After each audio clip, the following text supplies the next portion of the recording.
Good afternoon. I'm Brian Otten. I'm the Marketing Director with the Greater Wausau Chamber of Commerce, and this is the third of 4 interviews today and third of 8 overall with the Small Business of the Year Award finalists. And so this afternoon I'm joined by Jacquelyn Tolksdorf of the Unglitch, the Unglitch Design Studio. Is that what you call it? Marketing Studio. Yep. Okay, sorry.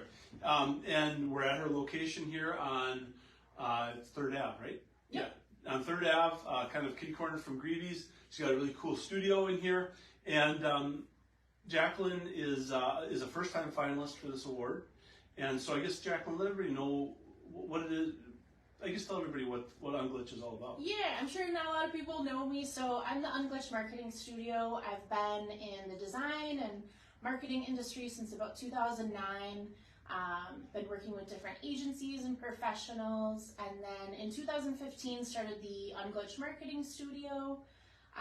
And then 2023, I got sick of working in my pajamas from home and opened up this place in November, and also opened up the office so that I can share it with local photographers or local creatives if they need the studio for anything, and that became the Wausau Peer Space. So I'm split half with the Wausau Peer Space on 3rd Avenue and half with my office.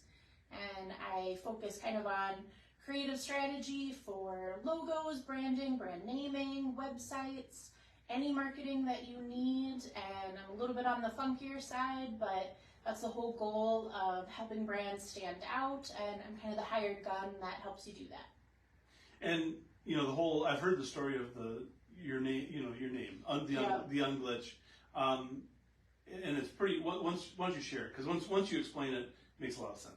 Yeah, so the Unglitch is, there's a lot of glitchy websites, a lot of glitchy brands and stuff like that, and so I'm here to unglitch everything that's wrong in your digital marketing and your print marketing and pretty much anything.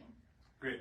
And so everybody who's a finalist for the Small Business of the Year Awards has to go through an application process. Mm-hmm. And the application, it's fairly simple, but it does ask for you to kind of look back on the history of your business, maybe where you started, where you are now. When you went through that process, was there anything that really kind of stood out in terms of what you maybe relearned about your journey? Yeah, it's always weird. On the creative side, on the strategy side, I'm not the numbers person in this business. So it's always interesting to kind of look back and see where things have gone. Especially, I always kind of hate saying this, but so many people struggled during COVID, and then I look back on the project load I had during COVID, and it was a little bit more than usual, because I think businesses realized, oh no, I need to be online, I can't always rely on word of mouth or people walking through the door. So it's interesting to see how things have shifted both with design and marketing, and how it kind of ebbs and flows with our economy and what's going on, and so that's always weird to look back on. Sure, yeah. I bet. And that journey, from start to finish with your business, I'm sure you've had to have had some people that maybe deserve some recognition too. Maybe they helped you along. Maybe it was a bank that helped with financing. Maybe could have been anything. Maybe it was clients. Anybody that you wanted to recognize? Well, I always love my clients, but my number one person I always have to recognize is Paula Scher. I mentored for her way back in the day when I was in college in the early 2000s, and she's a world-renowned graphic designer. She did a lot of album covers, and I interned with her and learned a lot of great stuff, but she also taught me and kind of instilled in me that maybe my funkier, weirder self should remain and not be hidden when you're working in marketing. Even if you're in the most corporate of settings, I'm still my weird self.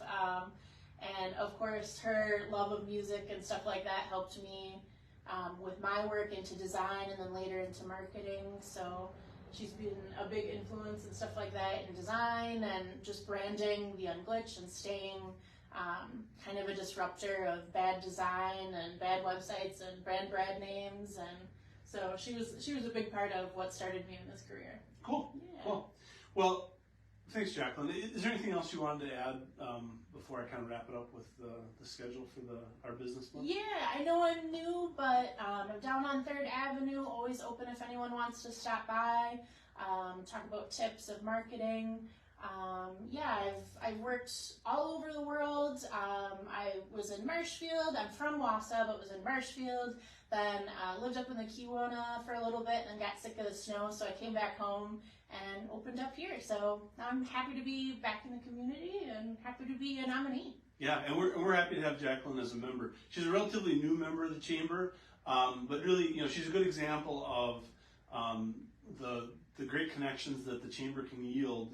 Really, if you decide to put some time into it. She's a new ambassador for the chamber, so you'll see her, at ribbon cuttings and things in the future, wearing hopefully a red jacket. Yeah. Get one of those eventually. And then she's also been involved with a marketing hub program that I launched through the chamber in November. She was our first kind of featured expert at our very first meeting. And so, yeah, thanks for being involved with the chamber, and we appreciate your membership. The Small Business of the Year Awards is part of our Business Month programming, which kicks off in April. And really, we've got programs spread out across that entire month. The first program is our Civics Bee, which is held on Tuesday, April 2nd. That's a competition that'll be held on the UWSP at Wausau campus. 6th, 7th, and 8th graders are going to do sort of in a spelling bee sort of style competition. They're going to show off their civics knowledge. It's the first time we've done this competition. There's some great prizes for those students. And so, and they'll move on to a state competition when they're done here. And so we're looking forward to that, and that's in the afternoon of the 2nd. On the 9th is the Small Business of the Year Awards. That'll be held out at the Hilton Garden Inn in Rib Mountain. Really fun time. If you've never attended, I encourage you to visit our website, register for a seat. It's really kind of an exciting night, and we treat it like an awards show, like you'd see on TV. Speaking of TV, we've got Melissa Langman and Eric Morotek from Channel 9. They're the MCs for that program, and they'll do a great job. And so that's on the 9th. And then really kind of our Super Bowl event is the Business Expo. That's coming up on Thursday, April 18th. We again have about 300 booth spaces that we're trying to fill. We're close to having that filled, but if you've got a desire to be an exhibitor, there still is some space. So again, reach out to us or visit our website to reserve that spot. And then that'll be followed by the Fun at Expo event, which is food and drink from a wide variety of members in the evening following the expo across the street at Stony Creek Hotel and Conference Center. So we've got an HR program in the last week of April, and there are more details on that on wausauchamber.com too. So thank you, Jacquelyn. Yeah. Thanks everybody for watching. Again, this is the 3rd of 8. We'll do another one in about an hour over at Vander Electric. And thanks again.